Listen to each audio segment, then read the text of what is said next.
Welcome to this presentation on boundaries. You may be asking, what exactly is a boundary? A boundary is a limit you can set for what you will accept of another person's words or actions. For example, if a friend always called you late at night and you felt tired every time they called, telling them you won't take phone calls after 8 p.m. and asking them to call before that time is a boundary. Or, if you met someone on online dating and they asked you to meet up in person at their house and you don't feel safe doing that, telling them no is also a boundary. Check out this video to learn more about what a boundary is. The link is in the comments below, or you can use the QR code below to find the video on YouTube. So now we know what a boundary is. Why do we have to tell people our boundaries? Well, because other people can't read our minds. If someone doesn't know your boundaries, they could make you angry or upset by overstepping your boundary without even realizing it. We all have different wants, needs, and expectations.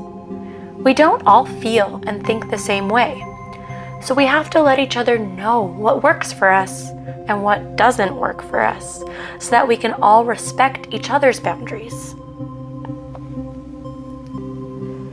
How do boundaries help you with your well-being? When you set boundaries and know what your boundaries are, you feel more in control of your life. You feel safe and comfortable around the people who know your boundaries, and you have more self-awareness. You know who you are and what you need. That can help you feel calm and relaxed. By setting boundaries, you can give yourself time to rest and recharge. Remember, saying no is a boundary. By being honest with people, you can feel like a weight has lifted off your shoulders. You can make sure your needs are listened to and met by setting boundaries, and that helps you feel good. So, what do you think are some helpful boundaries around relationships and sex? Some examples are, I don't want to have sex on our first date.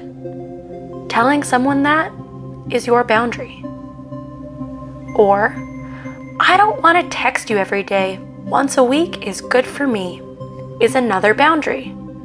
There's many more.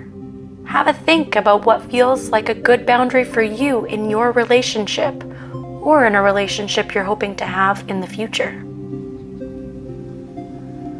So now we know what a boundary is.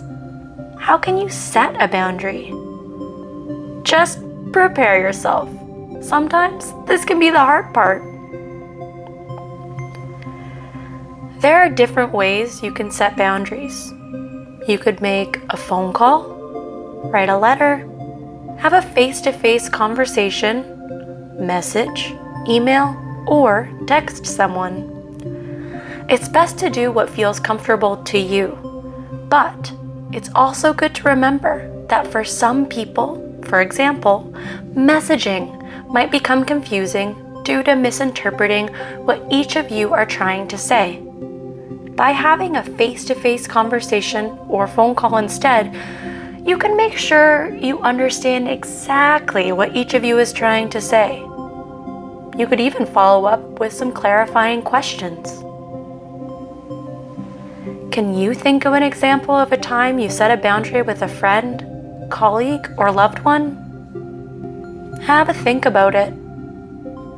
Was it hard?